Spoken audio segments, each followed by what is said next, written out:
Hello, hello. This is Christina Barr. You're watching Black Tea News.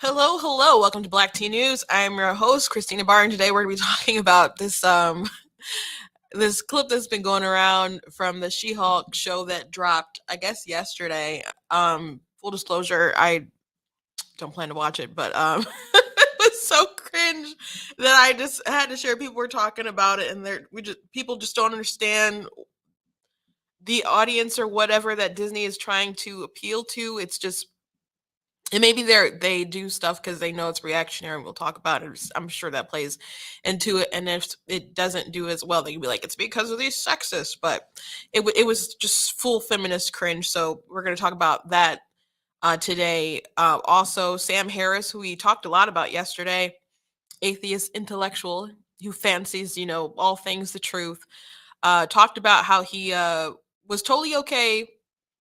Maybe not totally okay, but he thought the ends justified the means, or the means justified the ends, or whatever the saying is. For censoring the Hunter Biden laptop story, he said that there could have been like dead kids on Hunter's laptop, and it still wouldn't have mattered. That nothing could have possibly been worse than what could have been a second Trump term. Just really, really silly stuff.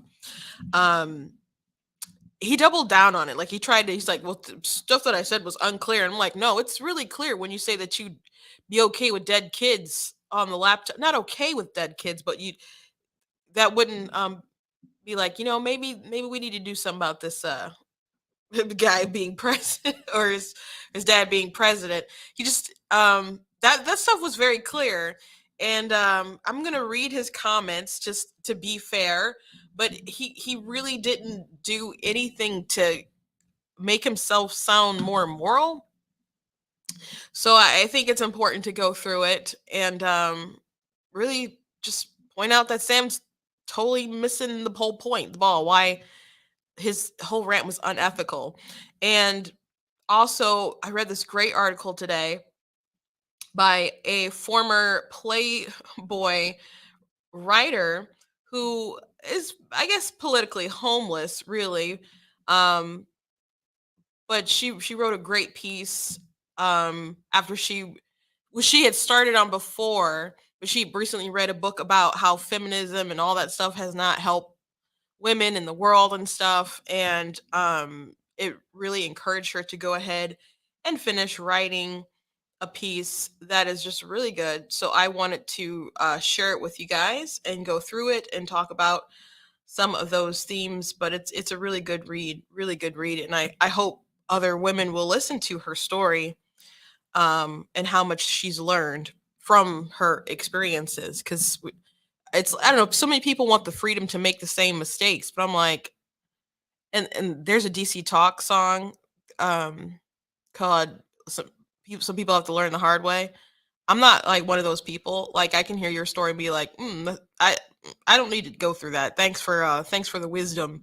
But some people are very determined to go their own path and make their own mistakes and acquire their own scars. But I would rather learn from example, and I think we should encourage people to learn from example, though I know everyone can't and won't do that. But before we jump into everything today, I want to encourage you guys to go to blackteennews.com, check out different content that I have on the website. I have a new shirt that I made. I guess not everybody's gonna get this because someone asked, like, what does this even mean? So, pro-choice men are sus. And in case you're like, what does sus mean? It's sus is short for suspect. I guess that's a newer sort of saying. And you're like, what do you mean by suspect? Like, it's like you kind of question like where you coming from. Like you don't seem like entirely sincere. And I'm sometimes when they go back and forth with like pro-choice men, it's so bizarre how aggressive they will be. Like probably the most vicious attacks, like when I'm on TikTok, um, beyond like no, I think just period have come from like pro-choice men. And I've been called like different racial things, but like will like say graphic, sexual, violent things, pro-choice men. And I know that's anecdotal. um, but it's weird because they'll be like, "Oh, fight for women," and then they'll say some really obscure stuff that I won't repeat. There's been a time or two when I've highlighted a video, a comment or something, like on TikTok, but some of the guys you just block. But they come in so strong, like they're gonna be defenders of these women, but they attack other women who are just fighting for their kids, who are fighting for life. And it's so strange, and I don't understand the aggression. Like women, you can understand the aggression, and women like acknowledge, and some acknowledge that they say stuff like no uterus, no opinion, because they're like, you can't have the baby. You're not capable of having a baby, so stay out of it. But if it's a pro-choice man, they welcome that. And then those men will take that full cover to come and attack. There's this one black guy who he has a pretty decent following, but he said he won't even argue or debate pro-life women because they're just, I guess, submissive and will are only getting their ideas from their husbands. Just really, really sexist, terrible stuff. I don't think he's ever replied to me. I've done like a reply or two video to him, but just agree, and he's like says egregiously stupid stuff, but just super sexist. And I've spoken about this before, but I have one friend who really came to regret her abortion. Um, she had a more sympathetic story to why she felt like she needed to have one. It wasn't one of those, you know, I wanted to finish grad school, college, and I was partying around or something. It wasn't a story like that. She'll still say like she could have found a different way, a better way, and she just didn't at the time. But it's a more sympathetic story. Not everybody's um abortion story is sympathetic. I guess I'll put it that way. Like I've heard stories about women who decide to get one despite their boyfriends. That, for example, is really egregious and atrocious. But she had a sympathetic story. But anyway, she still regretted it. And so when at first when she like doubled down, was like, no, whatever, and she would march with the pro-choice stuff. And then one day there was like pro-lifers out somewhere, and then she's like, you'll regret it. And she's like, I don't regret it. I don't regret it. And she's like, may not regret it today, but 5 years, 10 years, she's like, you'll regret it. And she doesn't remember anything else about the conversation, but she remembers them saying that because it did eventually hit her. And so she's a very strong pro-life advocate. Actually, we met up in person at the March for Life in January. We got there was nowhere to like um going in places was still pretty scarce. And we did meet up and got some Chick-fil-A and just ate together in the car and talked. But she's really cool. I'm talking about anti communist guy. Um, but anyway, someone who I had gone back and forth with, so he wasn't a great guy, but I saw him going back and forth with her, and he was so angry that she shared her abortion regret because he said you could be stopping a woman who needs an abortion from getting an abortion. and he really chastised her, and I'm like, this is so gross. So anyway, dudes like that are why I made this. Pro-choice men are sus. Again, I think it's weird how passionately some dudes so hard at it, and how they'll treat women in the process of this conversation. So yeah, that's why I made it. And I'm definitely, you'll see me in this. I just made it, posted it I think this morning. So anyway, it's at the website. Just want to explain the context of it. Also got other stuff like the life wins and Roe and Casey aborted. I got the make crack whack again, Trump 2024. Uh, Maybe people want to get that in Pennsylvania since Fetterman is trying to make heroin legal. We got the My Money, My Business, You Are Not the Special, all kinds of different stuff. Make sure you guys check out different articles that I have on the website, different videos that I have. I thank you for everyone who shares and watches and shares articles and so on. If you like what I do here, please consider leaving a donation at blacktnews.com. Really appreciate that. That does really help me out here. I want to thank Brian and Michigan Pack. I'm in their studio today. If I say something today that triggers you, they don't care. I don't care. Nobody cares. It doesn't work like that. I'm just using the space, and I very much appreciate the opportunity. Okay, well, you guys know that I like to start with something lighter and a joke, but I'm just gonna dive into the She-Hulk thing. People were talking about this clip and how awful it looked. So it is supposed to be like a throwback to like 70s and stuff, but like this TV show that originally. So, but it's still like what?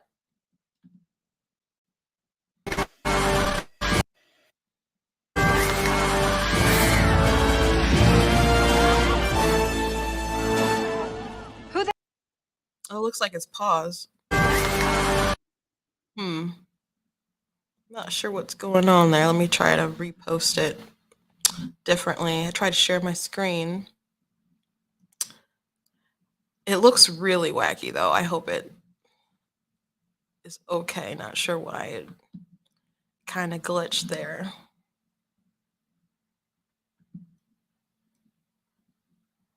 One second. Now, I'm pretty sure this dropped yesterday. Some people are saying it's okay. Some people are saying it was awful. Full disclosure, I ain't watching it, but just commenting on some stuff as I do. But I haven't watched anything from the MCU since I think WandaVision was my last thing I decided to watch.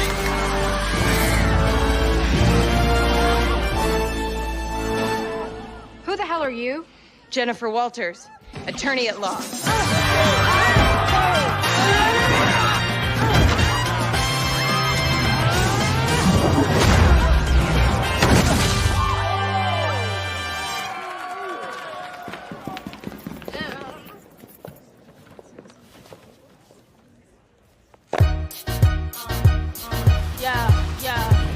They wanna know who's that girl.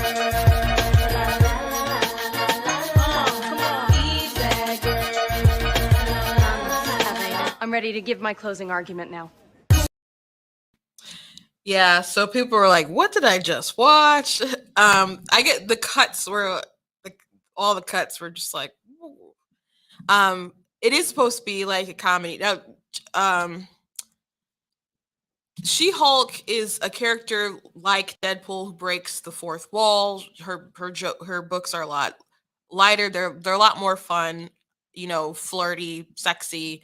It's not Bruce Banner has a far more tragic sort of story compared to like She-Hulk. She's got the sex appeal. She can retain her form. She loves being She-Hulk, and I don't know why they're going back and forth switching. I probably budget, I guess, because She-Hulk isn't really supposed to go back and forth. I was doing my hair today. I washed my hair last night. And I was straightening my hair today. It was taking such a long time. And I thought about that clip because I watched it last night. And I said to myself, if my hair could go from, because when it's wet it's all like curly and stuff, short and really curly, and then you blow dry it, and then it's then you straighten it. It's just a lot to deal with. And I'm like, if I could transform and go from curly hair to just like that straight sort of mane, I think I would take the gamma radiation. 'Cause- And there were people mentioning, like, why does her turning into She-Hulk just do that to her hair like that? I Who knows, but it might be worth it. I was just like, it's taking so long to handle. But that's Yeah, but that's not the clip that everyone was sort of up in arms about. There was another clip that IMDb had posted, and they're like, "Yes, tell it." The thing, Bruce, I'm great at controlling my anger. I do it all the time. When I'm catcalled in the street, when incompetent men explain my own area of expertise to me, I do it pretty much every day, because if I don't, I will get called emotional or difficult, or I might just literally get murdered. So I'm an expert at controlling my anger because I do it infinitely more than you. So, a couple thoughts there. I know my dad had watched this last night, and "Oh, I watched it." And I'm like, "What did you think of that scene when she said the cat call thing?" He didn't even know what that was. And so I explained it. He's like, "Oh." He's like, "Well, that's stupid." So when they mentioned it, he didn't know. Now my dad, he'll basically watch anything. But yeah, I can sympathize. Like, I've been catcalled. You're probably like, "No, she's so big." Look, fellas like big girls in some areas. It's true. And I've been catcalled. I got a lot of pretty sisters. We've been catcalled. It's a part of life. Dudes will do it. Dudes will hit on you all the time. There have been instances where that has happened, and it has been uncomfortable. And you're like, you don't feel safe. I felt that, to be legit, just honest with you. But so much of the rest of her conversation is so uncalled for, so uncalled for. To say that to Bruce, her cousin. Now, I don't. If you saw the first Hulk movie, the one with Eric Bana, they did go into his backstory a bit with his dad. Now, originally the lore, they didn't do all that with Bruce, and they changed it up and made it more about the Hulk. I think I was actually calling my dad because I remember him talking about a story with Bruce Banner, and the comics alleged that if someone else had gone through the same sort of accident that Bruce had gone through, it still wouldn't have resulted in the Hulk because of his psychological profile, because of his dad being abusive and, like, I believe beating his mom to death, if I'm not mistaken. But um because of his father and the psychological damage that had on him, he wanted to protect his mother, be bigger, strong, whatever, and it just also helped to create this persona of the Hulk. And so, her complaining, yeah, sometimes people talk down to me about things I know more than them. I'm pretty sure Bruce knows more about being the Hulk. He's been that way for a minute now. Now she's got a better deal in it than him, and as opposed for her control thing being an issue, the thing that's so natural or better for her, they could have just had the accurate aspect of her character, that she's just She-Hulk all the time. you know and it's just really convenient story wise. She got a sweet deal. She really did. Bruce didn't have a sweet deal, whether it's comic books or in the MCU. The love of his life can't be with, Betty. Really, her father, Thunderbolt Ross, was chasing him down all the time. Was always on the run. You know, he had a difficult life, and reason to be angry. Big reason to be angry. at so much so that at the end of Ultron, he's just like, it would be better if I'm just not here, and flew away. Now, I don't like all the stuff that they've done with Bruce's character, and people keep comparing screenshots to the Incredible Hulk, which a lot of people didn't like that film. I haven't seen it in such a long time, but I liked it at the time. Um, so especially when they started showing like a little things, when they started experimenting with the soldier serum, like, oh my gosh, they would be able to do so much with Cap, I think. And then they did, you know, and it got you hyped up. There were some cool things that they had, like reminiscent of the books. I was definitely ready for like a second one. I thought Ed Norton was the better Hulk, but they've showed screenshots of like what that Hulk was, and what he is in the Jennifer, She-Hulk show. This isn't fun. The whiny feminist thing isn't fun. People were comparing it to, I saw someone post a screen panel of this comic book. Now, obviously, from the art, this is old. But in here, she's saying that she's not, a victim, and she's talking to Bruce because he's in the books, well, he blamed himself for her turning in to She-Hulk. I don't know if they did anything different with the lore. It's been such a long time since I really read any books, but he did a blood transfusion, and she ended up turning into She-Hulk. And she's just letting him know, like, we're not monsters. I love my life, and you need to let that go. And she sympathizes with him and all the things that he's been through, because he has been through a lot. So this whole She-Hulk in the show, and granted, I'm just seeing this clip, but saying I've done it better than you. And that's the thing that IMDb and people are floating around and saying, yes, queen, and promoting. That's weird to me. That's really weird to me, and I don't understand why they don't understand why people aren't fond of that kind of stuff. Now, I'm not saying that she doesn't talk about like feminist sort of things. There's this panel from I think this is back in the, maybe it was right after the Civil War or during that book. But she slept with Tony Stark, and that's another thing. That's another thing that really bothered me about the cat call, because I'm like, She-Hulk is literally if I had to guess, not guess, but like if someone asked me who's the biggest like superhero slut in the Marvel 616 universe,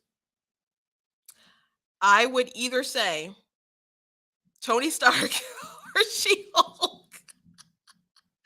I don't know if anyone would really come to my mind, but they did knock boots at one point, and she said, Tony, how do you get away with it? He said, with what? Sleeping around. She said, when you do it, everyone calls you a player. When I do it, they call me a skank. Isn't that a double standard? He's like, well, Jen, try looking at it from this angle. And if you're wondering where that conversation goes, they were like attacked, and the next panel is actually her kind of like falling out the bed with her legs in the air. So it's not, the most flattering sort of thing going on. But and actually, they ended up having a disagreement, because the Civil War, if you recall, like in the movies, it's like the superheroes were against each other, but with the Superhero Registration Act, and I can't remember exactly what their beef was, but he actually like injected her with some like nanomites or grams or robots or something that like neutralized the gamma radiation in her, and then she didn't have her She-Hulk powers. I'm like, oh, that's really messed up, considering they just like slept together and everything. I never liked Tony Stark too much, but so I'm not saying that her book or her TV show shouldn't touch on certain themes, but um it's just cringe. It's just cringe. She's a really fun character. Even Eric July, who talks about tokenization all the time, he's like, She-Hulk is a good version, good example of how you can do tokenization really, really well. But saying it, Chief. The talking down to Bruce about she's had to deal with anger more than him, because and the reasons she named were so small, like the cat calling, knowing all the things he's had to deal with. When I first saw that, I'm like, I don't know if his cousin went in the blip, when everybody got like snapped away by Thanos. But Hulk is the one who brought them back, and I'm like, he could have left her alone. That's my thought. I'm like, he could have left her where she was at. I don't know if she got blipped or not, but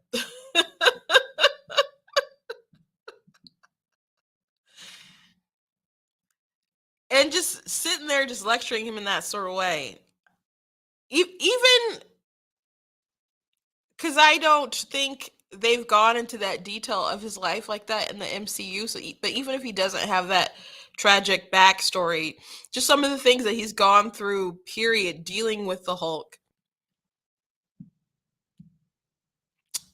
is obviously worse than her list, like being mansplained to. It's people need to get over that, man. People are like, what's your tone? It's not that big of a deal, especially not to lecture Bruce over like that, to hold it to such regard. Anyway, let's move on. Sam Harris has really lost his mind. A lot of people, even people who follow him, have noted that he really lost the plot. I'm going to go ahead and play one of the clips that I played yesterday, so we recall what we're talking about. But he's an intellectual atheist. Some people are like, I don't know about that anymore.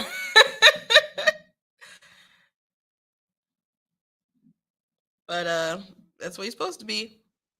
Biden, at that point, Hunter Biden literally could have had the corpses of children in his basement. I would not have cared, right? It's like there's nothing. First of all, it's Hunter Biden, right?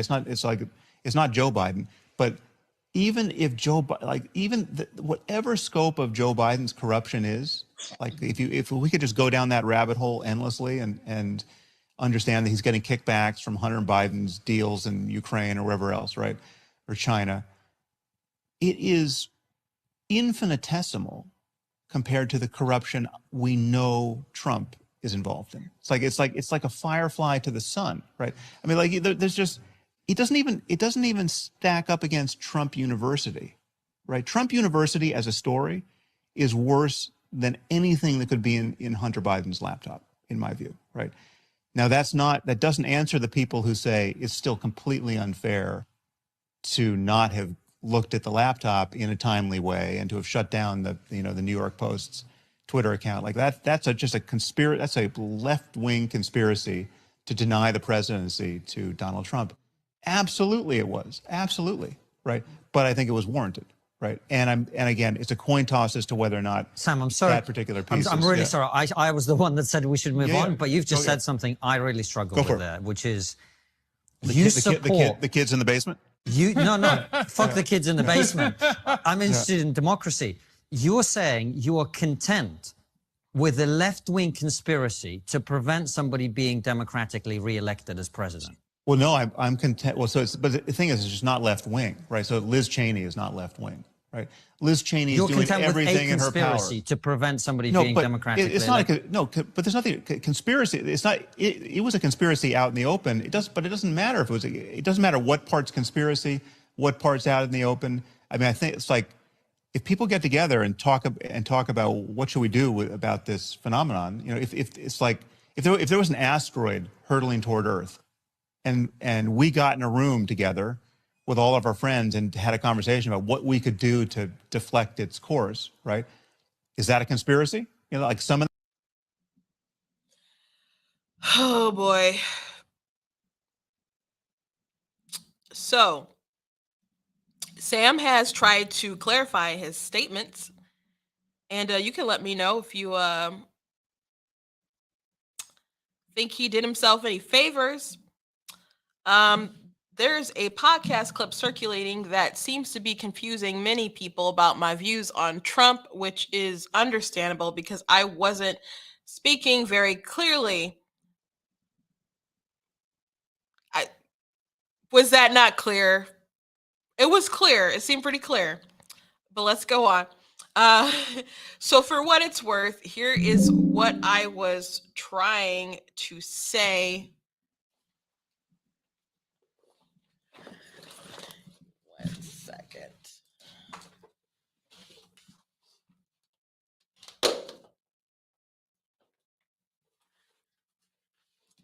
So sorry about that. I forgot to plug in my computer. I just got the battery warning. Okay. I was essentially arguing for the principle of self-defense, where there's a continuum of proportionate force that is appropriate for and necessary to use. I've always viewed Trump as a very dangerous person to elect as president of a fake university, let alone the US. And when he became a sitting president who would not commit to a peaceful transfer of power, I viewed him as more of a dangerous, as more dangerous still. Hold on a second though. The Hunter Biden laptop thing though happened. So not commit to a peaceful transfer of power thing, like if you're talking about January 6th,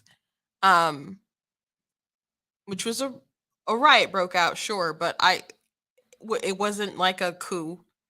Um, like the idea that so many people think that they were trying to overthrow democracy and have some kind of uprising. I'm like, they could have came like they were prepared for, but nobody was like that. They believed that they had a case and they were trying to prolong it, the certification, because they thought they had enough evidence to do X, Y, and Z. Now you could say that's totally foolish and they're in the wrong or whatever. But this idea that we were about to have like a World War III or, the second Civil War or something that day, it's just fantastical. But if he's talking about wouldn't commit to a peaceful transfer of power, again, that's what happened after the fact that he was president. The Hunter Biden thing happened before. Now, I know people were speculating stuff before that, and there were kind of articles before that suggesting sort of stuff like that. But people were freaking out in 2016 about the prospect, and Trump was like, "Yeah, if I win, I'll accept the results if I win." So it's still doesn't quite track that even at that point that he was like, he won't commit, he's not gonna do a peaceful transfer of power. I can understand people having more radical feelings after January 6th. But he's talking about in hindsight before that, when he's speculating and assuming that what Trump's gonna call in the military or all the hillbillies and hicks he knows to come armed to the teeth. What did he expect was going to happen? So to me, that still doesn't track. But so let's go on. However, I've never been under any illusion that he is an orange Hitler. I don't think that's true, because there's actually a clip like from 2020 of, I think it was 2020, Sam Harris essentially saying that Hitler is better than Trump or something, or that their logic at least makes more sense than Trump, or even as evil as they were, that they were more moral in their minds than Trump. Gosh, I'm just kind of, thought about it as I was reading it, but he's definitely under some kind of illusion. Not an orange Hitler, kind of a worse one. There's some serious Sam Harris TD is Trump derangement syndrome stuff out there. There really is. So that doesn't track, but let's keep going. On the podcast, I was speaking narrowly about the wisdom and propriety of ignoring the Hunter Biden laptop story until after the election. I've always thought that this was a very hard call ethically and journalistically. But given what happened with the Anthony Weiner laptop in the previous election, I think it was probably the right call. Nothing I said on the podcast was meant to suggest that the Democrats would have been right to commit election fraud and take other illegal measures to deny Trump the presidency, nor did I think they did. So I don't think anyone heard what he said and speculated that he was for them actually like doing stuff like changing votes and stuffing ballots. But if Trump is as bad, like Scott Adams made this point, if you really think that Trump is as bad as you say, that he's a black hole, that he's a danger to democracy and all the other kind of stuff, it doesn't make sense to everyone else that they wouldn't be motivated to stuff ballots and change votes. Not saying that there's evidence of that, but people are like, you obviously had motive, and there's some means and others, like why wouldn't you? If he's as bad as you say, if he's as damaging to the institutions, if you're willing to you're fine with censoring other stuff in the way that you are, why wouldn't people do this? And we're talking about Sam Harris, who's so Mr. Logical. So think about, other people who's just working in an election in a Democrat plus area, surrounded by other Democrats in the voting, areas, handling stuff, and that what they don't have the same kind of derangement or a similar level of derangement. What do they do?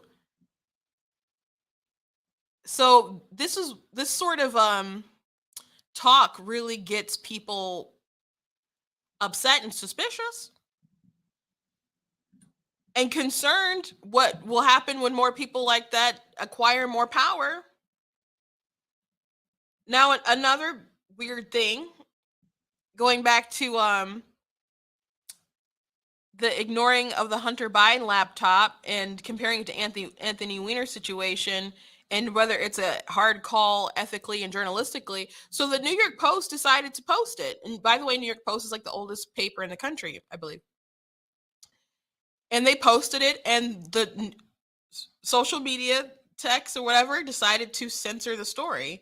And then other people decided to ignore it. NPR is just like, we're not talking about it because basically it's not true or not serious or something along those lines.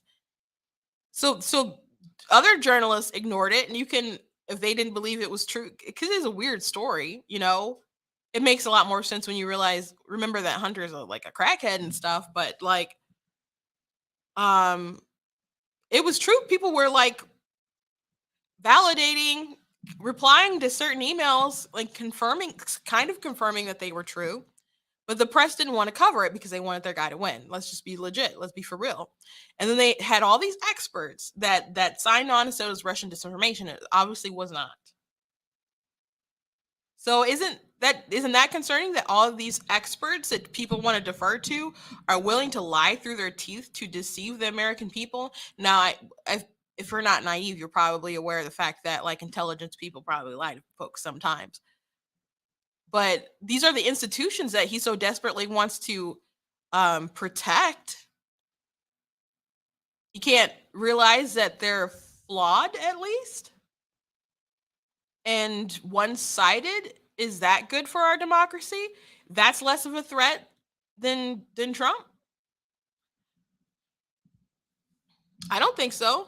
But the more Sam Harris commits to this sort of thinking, the more powerful Trump will become, because people will attach him, even if they don't like his personality, other kind of stuff. They see that he doesn't appear to be getting a fair shake in all this, especially when he compares it to the Anthony Weiner laptop. Now, if you don't remember, Hillary Clinton had her server and all this other kind of stuff, and she deleted a bunch of emails, and there was an investigation into Anthony Weiner, and Anthony Weiner was, married to a very, very close aide of like Hillary Clinton and stuff. So when they got his laptop, they got some of her emails, and so they announced that we were reopening up some stuff to her investigation. They went through the emails very quickly, and they're like, "Oh, nothing's there." So he's like, that announcement. He thought people thought that was so terrible that they announced it in the late hour. At that point in time, I don't see how that probably made people like, I can't vote for her now because they opened up a case and then they closed it. Maybe people have been like, you know what, this broad gets away with too much stuff. But were those people going to vote against her anyway in the establishment anyway? Probably. Again, I think I think Scalise dying really shifted the election, but Hillary Clinton being so gung-ho about abortion, you defending partial birth abortion on a debate stage, I think that had like significantly more impact in saying that unborn didn't have rights. You know, she was a bad candidate. She just was. And they were all banking on Trump just being worse and people having an issue with him.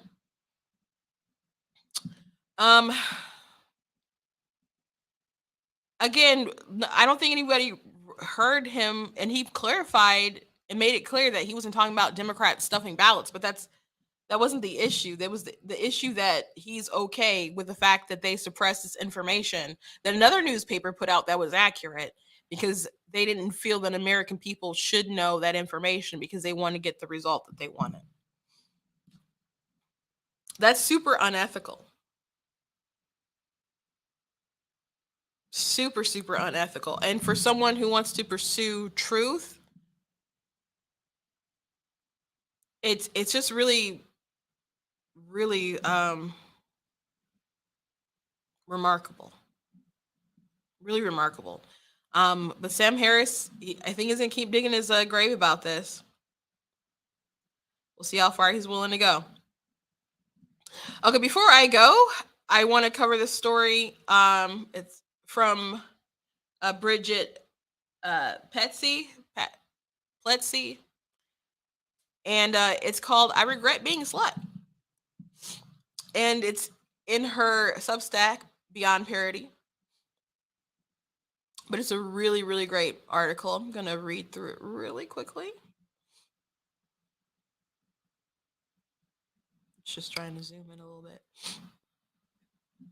Upon opening Louise Perry's new book, The Case Against the Sexual Revolution, A New Guide to Sex in the 21st Century, I'm moved to tears by the dedication.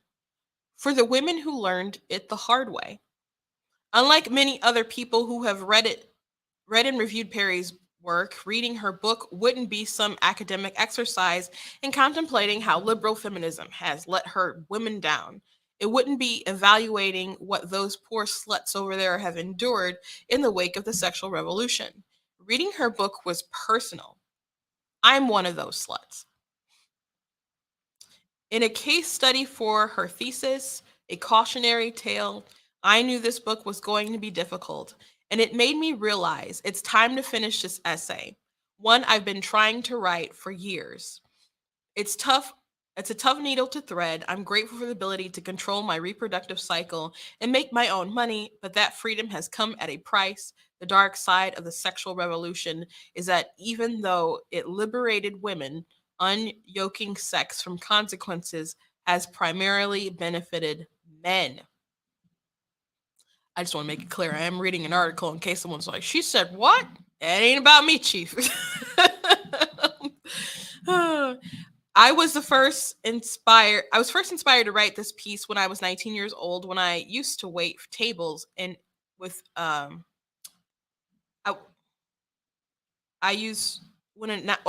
sorry.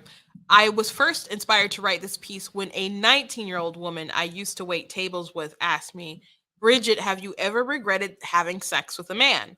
I laughed. Yeah, all of them. That's not entirely true. There was my first love in high school and my first husband, but if I'm honest with myself, of the dozens of men I've been with, at least the ones I remember, I can only think of a handful I don't regret. The rest I would put in the category of casual, which I would define as sex that is either meaningless or mediocre or both.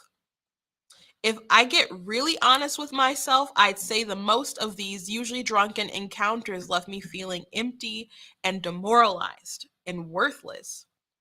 I wouldn't have said that at the time, though. At the time, I would have told you I was liberated, even while I tried to drink away the sick feeling of rejection when my most recent hookup didn't call me back. At the time, I would have said one night stands made me feel emboldened. But in reality, I was using sex like a drug, trying unsuccessfully to fill a hole inside of me with men. Pun intended. I know regretting most of my sexual encounters is not something a sex positive feminist who used to write a column for Playboy is supposed to admit. And for years, I didn't. Let it be clear, being a slut and sleeping with a lot of men is not the only behavior I regret. Even more damaging was what I told myself in order to justify the facts that I was disposable to these men. I told myself I didn't care. I didn't care when a man ghosted me. I didn't care when he left in the middle of the night or hinted that he wanted to leave. The walks of shame, the blackouts, the anxiety. The lie I told myself for decades was, I'm not in pain, I'm empowered. Looking back, it isn't a surprise that I lied to myself because from a young age, sex was something I was lied to about. Long before I ever had sex, I felt ashamed of my natural sexual urges and awkward in my blossoming female body growing up Catholic. All I remember about sex was feeling bad about it before I even knew what it was.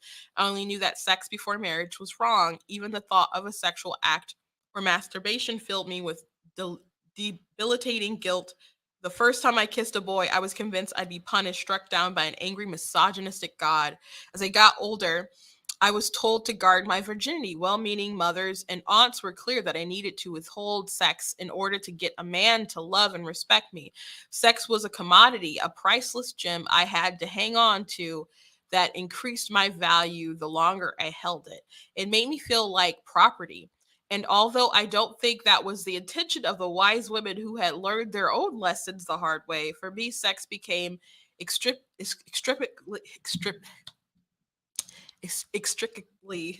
linked to my self worth. The shame and guilt I grew up with regarding sex felt oppressive. I resented the double standard that men could be promiscuous and that it would raise their status and a woman would be slut shamed for similar behavior. My um, regurgitating sexuality would unfold as a reaction to these repressive religious orthodoxies, old school notions of sexual status and trauma. I lost my virginity at 17 to my boss at a restaurant where I worked. And a year later, I experienced my first sexual trauma. I felt damaged and dirty, and I blamed myself. Everyone responds differently to these situations. I dealt with the overwhelming shame by becoming hypersexual and promiscuous. The culture was right. There was a pick me up and dust me off. The culture was right there to pick me up and dust me off. I doubled down on being a proud slut and internalized the biggest and most damaging lie that loveless sex is empowering. I basked in the girl power glow of that delusion for decades, weaponizing my sexuality while convincing myself I was full of divine feminine. I was full of bleep. I told myself that because I would seduce a man, I was powerful. But as Perry says in her book, and this is a really good quote, women can all too easily fail to recognize that being desired is not the same thing as being held in high esteem.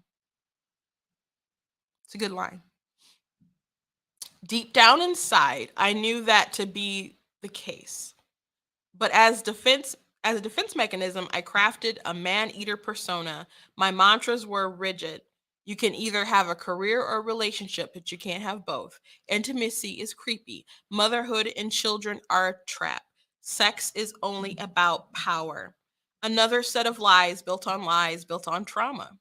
Sex isn't just about power, it's also about intimacy and vulnerability and trust. Things I wanted nothing to do with, because implicit in modern dating is a complete lack of expectations, especially those of chivalry. Whenever a man wanted to pick up the tab or pull out the chair or open the door or pick me up or take me to dinner or see me during the day or wait longer than the first date to have sex, I was shocked and suspicious of them. Was he a serial killer? Casual sex is fraught with the insecurity and miscommunication. Intimacy and love are punchlines. When a man I slept with had the courtesy to reach out, I mistook relief for happiness, rewiring my brain to be grateful for the bare minimum. The saddest realization is how low I set the bar. A lifetime of allowing myself to be the other woman, taken for granted or treated like a doormat under the false pretense of being empowered, came to a head one night with the arrival of a text message from an on again, off again lover. "Good night, baby. I love you," it said, quickly followed by "wrong person." I'm sorry. Um, I read this, but I guess it didn't register. That is sad. It was kind of funny though. Rock bottom doesn't always look like losing everything or ending up in jail. Sometimes it can be that sick feeling in your gut when you know emotionally you're done. I wanted to be able to have meaningless sex like a guy, but it didn't work. After years of writing for Playboy, I've learned that it doesn't work for a lot of men either. For years, I tried unsuccessfully not to catch the feels. Even that expression is so telling about the way emotions are viewed regarding relationships, as if they're a cold or a flu or some kind of sickness you need to get over. I'm not speaking for all women. I know many women with solid sense of self who are happily in loveless sex. This piece won't make them defensive, but a lot of women will read this and bristle just like I did. When I used to read something that pushed back on the lie I'd built my entire identity around. Or maybe you're a trans or non binary person reading this thinking, what quaint ideas about gender sex this old trad con has. And to that I'll say it makes sense to me that this generation of young women who have experienced and bore witness to some of the worst side effects of the unyoking sex from Consequence in Love, Perry meticulously outlines in her book, Rough Sex, Hookup Culture, and Ubiquitous Sex. I'm sorry, ubiquitous porn, would take a look around and decide, I'd rather be a man. Or more accurately, I'd rather not be a woman. That is a good point. Maybe it's the inevitable conclusion to the sexual revolution. Today's youth are being fed an even more dangerous lie than the one that I was fed about loveless sex. I was told sex doesn't matter. They're being told biology doesn't matter. This is a tragedy. I'm not suggesting we return to some Victorian era notion of sex or some 1950s era idea about gender roles. I'm now 43 years old and I'm in the first truly healthy, intimate relationship of my life with my second husband.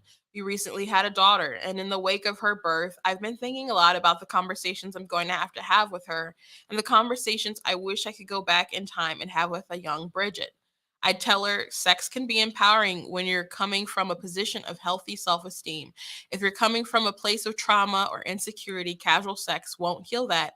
In fact, it might set you back and undermine any progress regarding your feelings of self worth.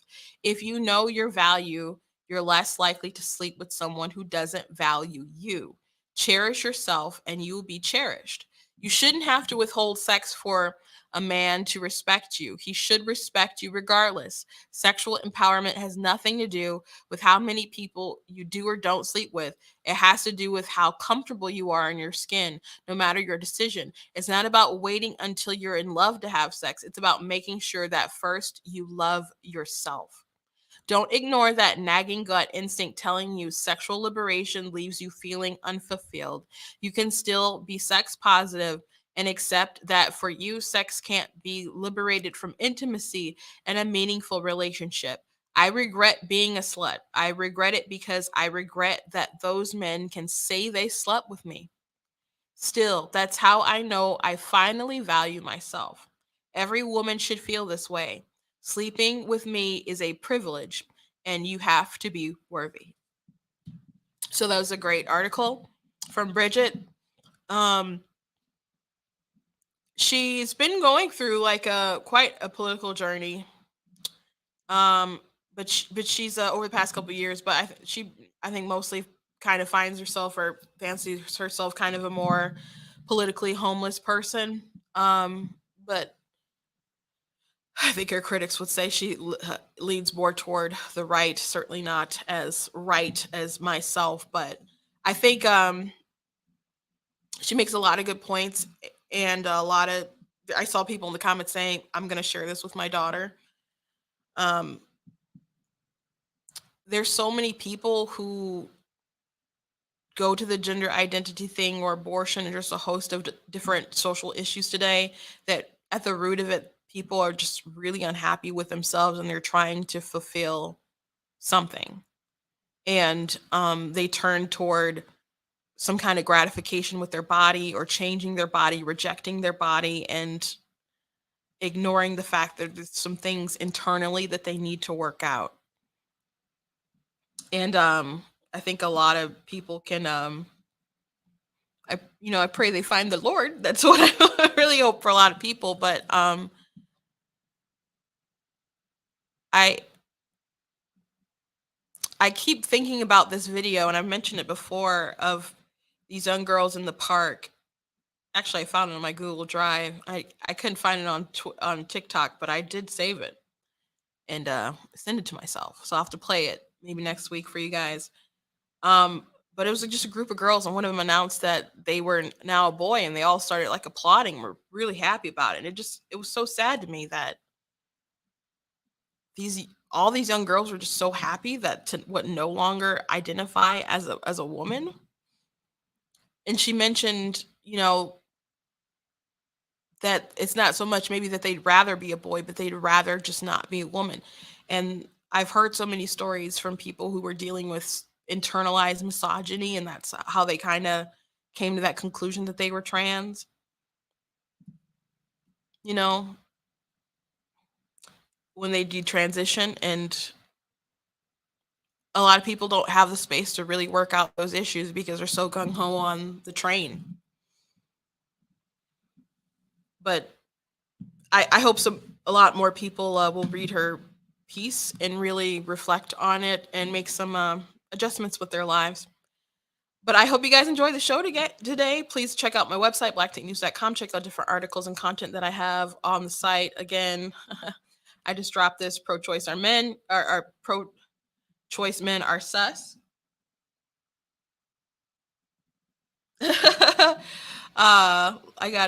I'm gonna show this comment. It's so nice. Nice to hear conservative voice on your side of the pond making common sense points. This overside of the pond thing, I'm gonna assume that's someone from the UK. That's usually where that phrase from.